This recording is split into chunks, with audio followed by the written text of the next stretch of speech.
अरुण जी ने ये फूल भेजे हैं और ये खत। Thank you.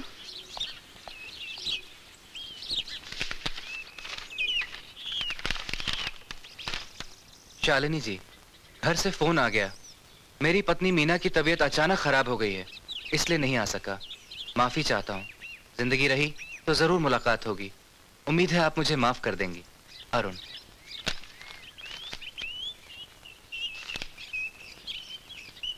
क्या? हाँ राजेश, लेकिन आज तक तुमने मेरी कभी परवाह नहीं की। 2 साल हो गए हमारी मंगनी को और न जाने कितने बरसों तक इंतजार करना पड़ेगा। हमने तुम्हें मंगनी से पहले ही कह दिया था कि जब तक शालू की शादी नहीं होगी हम शादी नहीं कर सकते। तो फिर कब होगी शालू की शादी? जवाब दो। है कोई जवाब तुम्हारे पास? नहीं, शालू की शादी अब नहीं होगी क्योंकि जिसे वो प्यार करती थी उसकी शादी हो चुकी है। लेकिन तुम्हारी बहन उसे अब भी अपना पति मानती है। बच्ची है, ना समझ है। लेकिन तुम तो समझदार हो। तुम ही बोलो, मैं कब तक इंतजार करूं? लेकिन वो बीमार है। बीमार नहीं, ये इश्क का रोग है राजेश, और ये रोग तो मर कर ही खत्म होगा।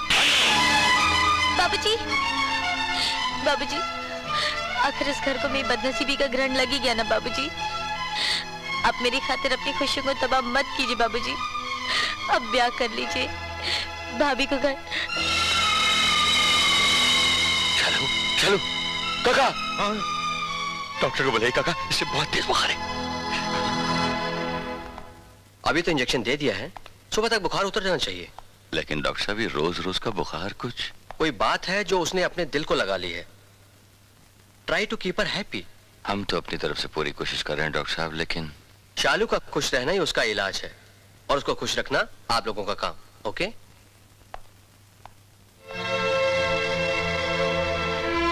मेरा? हाँ, हम तो कोशिश करके थक गए, अब तुम ही हमारी मदद करो बहन। भैया देखो रमा, हमने कभी शालू और तुम्हें कोई फर्क नहीं समझा। आज हम तुम्हारे सामने हाथ जोड़कर भीख मांगते हैं, तुम अपनी शालू को बचा लो, उसे इस नर्क से बाहर निकाल लो। हम जिंदगी भर तुम्हारा एहसान नहीं भूलेंगे। आप मुझे शर्मिंदा कर रहे हैं भैया। मैं भी उतनी ही फिक्रमंद हूँ जितने आप। शालू ठीक हो जाएगी भैया। ठीक ही तो हूँ, क्या हुआ है मुझे? ये सवाल तू अपने आप से पूछ। जा जाकर आईने में अपनी सूरत देख। अच्छी भली तो है मेरी सूरत, क्या हुआ? चला बैठ। क्या फायदा यहाँ बैठने का? अब तो इस घर में भी आने का दिल नहीं करता। ऐसा लगता है कि किसी शमशान में आ गया हो इंसान। कल तक कितनी रौनक थी, कितना शोरो गुल था, कितना हंसी मजाक करती थी तुम। तुम्हारी हंसी से सारा घर गूंज उठता था। कितनी बदल गई है तू। क्या हो गया है तुझे? रमा, तुमने सुना नहीं बड़े सने क्या कहते हैं? क्या कहते हैं? कहते हैं लड़कियों को शादी के बाद सोबर हो जाना चाहिए।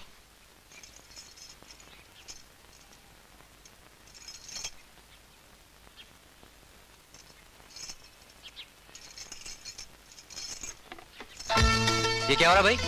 क्या हो रहा है? खाना खा रही हूँ। खाना तो तुम्हारे सामने रखा है। फीका है ना, जरा सा अचार दे दो। डॉक्टर साहब ने मना किया है। मुझसे नहीं खाया जाता ये खाना। खाना तो मैं भी खा रहा हूँ, लेकिन मुझे फीका नहीं लग रहा है। जरा सा अचार दे दो ना। बिल्कुल नहीं। छोटो, ओ छोटो। जी साहब जी। ये मैं क्या देख रहा हूँ? क्या? ये अचार की बोतल इस टेबल पर कैसे आई? साहब जी, ये खाने के लिए नहीं, दिखाने के लिए रखी है। क्या मतलब? मतलब साहब जी, फीका खाना अचार को देखकर फीका नहीं लगता है, अजमाया हुआ नुस्खा है साहब जी। पिछले 5 साल से मेरी बीबी जब बस। ये तरकीब तुम अपने घर में इस्तेमाल करना, और अगली बार ये अचार की बोतल इस टेबल पर मुझे नहीं दिखाई देनी चाहिए। जी साहब, टेबल पर तो क्या, इस घर में भी नहीं रहेगी। इसे मैं अपने साथ मेरे घर ले जाता हूँ। मेरी बीबी छठे की तैयारी में है, इसे ले जाऊँ साहब? हाँ ठीक है, ले जाओ इसे and get out from here. दुनिया की सारी औरतें अचार खा सकती हैं, सिर्फ मैं ही नहीं खा सकती। मीना, तुम दुनिया की औरतों से अलग हो। भूख नहीं है काका? भूख कहाँ से होगी? सारा दिन कागज और कलम लेकर लिखती रहती है। चल पहले खा ले, बाद में लिखना। थोड़ा सा तो बाकी है काका, आप रख दीजिए, मैं फिर खा लूंगी। खा लेगी ना? हाँ खा लूंगी। ठीक है, लेकिन ठंडा होने से पहले। हाँ जी काका, खा लूंगी। मैं रखते जा रहा हूँ।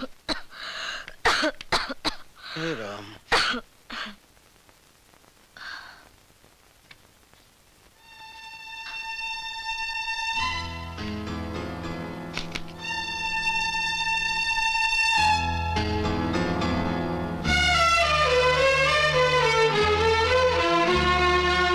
अरे तुमने अभी तक खाना शुरू नहीं किया?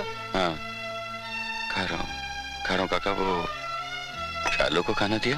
हाँ शालू को खाना दे दिया है, वो खा लेगी। तुम तो खाओ। भूख नहीं लग रही। भूख तो है लेकिन मन परेशान है।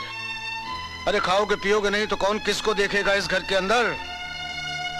बेटे अपनी सेहत का ख्याल रखो, खाना खा लो। चलो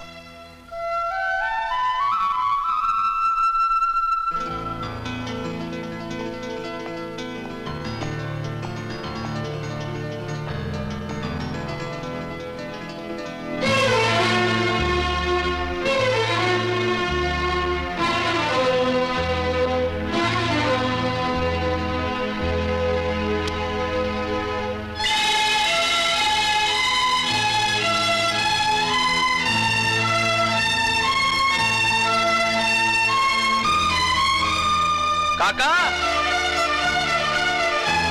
काका। क्या बात है बेटे, सब खैरियत तो है ना? बहुत तेज बुखार है उसे, खाना भी ऐसे ही पड़ा है, छुआ तक नहीं उसने। लेकिन उसने तो मुझसे कहा था कि मैं खा लूंगी। अपने सामने खिलाना चाहिए काका। मैं डॉक्टर को फोन करता हूँ, जैसे वो जाके कुछ खिला देना उसे। अच्छा ठीक है।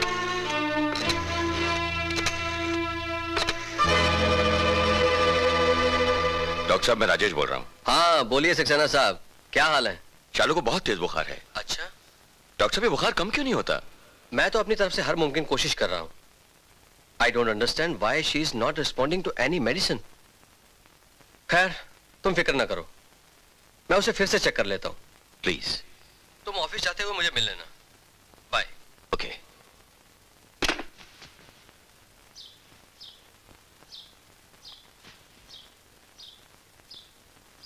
रात को कितना कहा खाना खा लो, खाना खा लो, आखिर नहीं खाया, टरका दिया हमको। हाँ लिखते लिखते बहुत देर हो गई थी काका, और तब तक खाना भी ठंडा हो गया था और फिर मन नहीं चाहा। अरे तो हमें बुला लिया होता, हम गरम करके ले आते। और क्या? कैसे बुलाती काका, आप सो रहे थे ना? सो ही तो रहे थे, मर तो नहीं गए थे हम। काका आपको हमारी कसम, ऐसी बातें फिर मत करना। अच्छा नहीं करेंगे, चलो नाश्ता कर लो। लो। सिर्फ दूध? नहीं काका। अच्छा ठीक है बाबा, लेकिन ये दवाई भी साथ में खानी पड़ेगी। दवा बाद में काका? नहीं बिल्कुल नहीं, मेरे सामने खाओ। अच्छा काका जरा मेरा वो नैपकिन देंगे? अच्छा लाते हैं।